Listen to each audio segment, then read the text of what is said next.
Ya, selamat pagi Ibu. Perkenalkan saya dengan Dr. Maria yang bertugas di klinik pada pagi hari ini. Sebelumnya dengan Ibu siapa?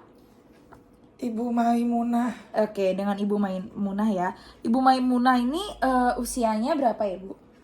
50 tahun dokter. Baik, 50 tahun ya. Untuk kegiatan sehari-harinya atau pekerjaannya apa ya, Bu? Jualan di pasar. Oh, jualan di pasar. Oke. Iya. Untuk tempat tinggalnya di mana, Ibu? Saya itu di desa Sumurboto situ. Oh, Desa Sumurboto ya, Bu. Baik. Kalau begitu Ibu pada sore hari ini datang dengan keluhan apa ya, Bu? Lah saya kesel-kesel ya mbak. Oh, pegel-pegel gitu ya, Nah iya capek itu ya? capek Oh saya. iya. Terus mungkin selain pegel-pegel ada keluhan lain, Bu? Pusing. Pusing. Ya. Kalau pegel-pegel sama pusingnya itu untuk rasa sakitnya apakah dia hilang timbul atau menetap gitu? Ya pegel rasanya sakit-sakit terus Oh, cekit-cekit itu sakit-sakit loh terus dok. ya. Iya. Kalau misal Ibu beraktivitas gitu, apakah sakitnya makin parah? Pas aktivitas nggak kerasa. Oh, nggak Nanti kerasa. kalau Saat diem, istirahat ya? iya. Oke. Apakah ada hal yang membuat rasa sakit itu berkurang, Bu? Apa ya? Ya rasanya pokoknya nyeri gitu aja. Nyeri gitu aja ya. Sebelumnya apakah Ibu sudah mencoba untuk berobat atau minum obat gitu untuk meredakan rasa sakitnya? Ya paling kasih minyak gosok ya dok. Oh, minyak gosok ya? Iya. Minyak gosoknya apa kalau boleh tahu, Ibu? Itu balsem-balsem itu loh dok. Balsem-balsem gitu ya? Iya. Ya, apakah mendingan Ibu? Ya kalau dipijit ya rasanya enak aja ya dok, terus tidur gitu. Oh gitu, baik. Oke, sebelumnya Ibu apakah udah pernah mengalami keluhan seperti ini sebelumnya? Atau baru akhir-akhir ini aja? Ya udah pernah sih dok, cuma kan nggak kerasa kalau lagi Oh, kerja ya gitu. dok ya. Kalau lagi diem itu loh dok. Oh gitu ya? Iya. Oke, baik. Oke, sebelumnya keluarga Ibu apakah ada yang mengalami keluhan yang sama? Kayaknya enggak dok, saya aja yang Oh iya, rasanya baru Ibu aja pegel-pegel. ya. Oke, kalau begitu selanjutnya untuk kita mengetahui lebih dalam lagi mengenai keluhan Ibu, saya akan melakukan pemeriksaan fisik. Apakah Ibu bersedia? Nanti mungkin saya minta Ibu untuk berdiri di atas timbangan untuk melepas alas kaki seperti itu. Oh iya. Ya, kalau begitu silakan Ibu bersiap-siap terlebih dahulu sembari saya untuk mencuci tangan dan menyiapkan alat-alatnya. Terima kasih. Baik Ibu, pertama kita akan melakukan pengukuran berat badan. Silahkan untuk melepaskan terlebih dahulu semua alas kakinya, kemudian menghadap ke arah timbangannya dan silahkan naik ke timbangannya Ibu. Baik, sudah cukup, bisa turun kembali Ibu. Baik Ibu, selanjutnya saya akan melakukan pengukuran untuk tinggi badan. Bisa Ibu menghadap ke sebelah sana. Ya, seperti itu Ibu. Kemudian menempelkan badan dengan posisi tumitnya rapat ya Ibu. Kemudian nempel ke temboknya, kemudian badannya semuanya sejajar. Baik, saya akan melakukan untuk pengukuran tingginya ya Ibu. Baik, sudah cukup Ibu. Baik Ibu, tadi kan kita sudah melakukan pengukuran untuk berat badan dan tinggi badan dari Ibu, dan saya sudah melakukan pemeriksaan fisik lainnya.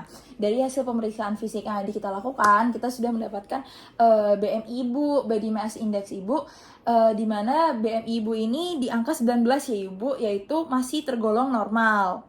Nah, sebelumnya saya ingin menjelaskan lagi mengapa saya perlu untuk melakukan pemeriksaan fisik itu tadi. Karena dengan saya mengetahui BMI Ibu dan mengetahui kondisi fisik Ibu, saya dapat melakukan persiapan untuk latihan aktivitas fisik yang sesuai dengan kebutuhan Ibu. Ini saya mau menjelaskan lebih lanjut mengenai apa sih aktivitas fisik yang baik dan benar itu dan apakah manfaatnya.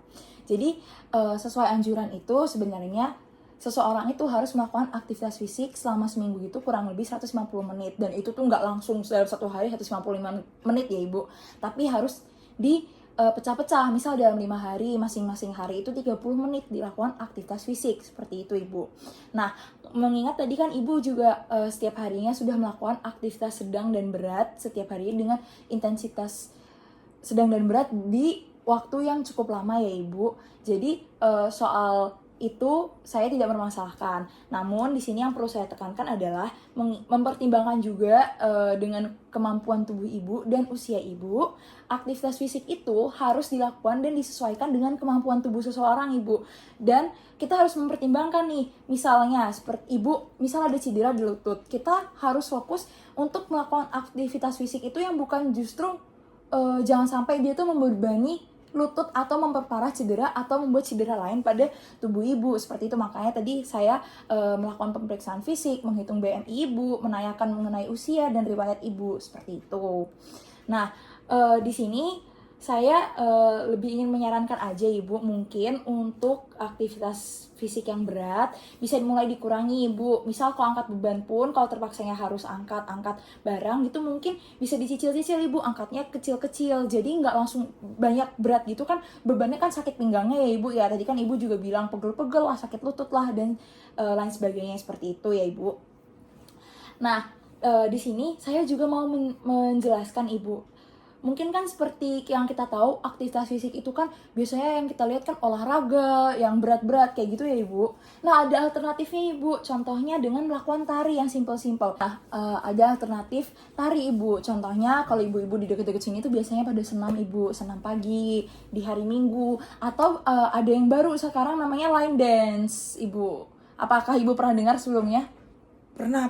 Nah, kayak gitu. Nah, misal ibu di waktu luang, tapi kalau bisa jangan pas habis kerja yang berat, capek, melelahkan, terus ibu masih lanjut lagi, itu tidak disarankan ya ibu. Kan kita harus mengatur energi dan mengelola dari kekuatan energi tubuh kita. Jangan sampai terlalu lelah gitu, karena tidak baik juga kan. Nah, misal ibu kalau hari Minggu libur, Ya libur. nah, mungkin di hari libur itu ibu pagi-pagi bisa berlatih untuk ringan-ringan aja ibu, nggak usah berat-berat. Kan ibu juga masih harus menjaga tubuh ibu biar nggak terlalu kelelahan. Kan kalau kelelahan ibu nggak bisa kerja lagi, seperti itu ibu. Nah, yang terakhir saya mau bertanya, misal ibu selama melakukan kegiatan fisik itu, apakah ada kendala ibu yang mengganggu gitu, kayak aduh saya kalau jalan tuh bener-bener nggak bisa karena pegel-pegel dok, atau karena gimana? Ya nggak begitu ya dok ya, nggak, saya juga nggak ngerasain kalau udah rame sibuk gitu ya, nggak ngerasain. Nanti kalau lagi duduk, apa itu baru kerasa dok. Nah, maka dari itu kembali lagi saya sarankan yang pertama mungkin untuk intensitas atau bobot kerja ibu itu, bebannya ya ibu terutama, mungkin bisa dikurangi. Jadi kecil, bertahap aja ibu, jangan dipaksakan. Kemudian yang kedua, untuk tetap mempertahankan kebugaran ibu, jangan diforsir untuk bekerja keras dalam waktu yang cukup lama.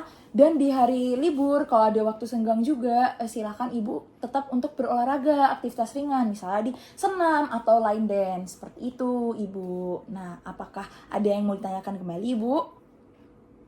Ya sudah. Apa itu sudah aja, Dok. jelas? Sudah Baik. jelas dokter. Kalau gitu semoga lekas sembuh ya ibu. Terima kasih ibu. Makasih, Selamat sore.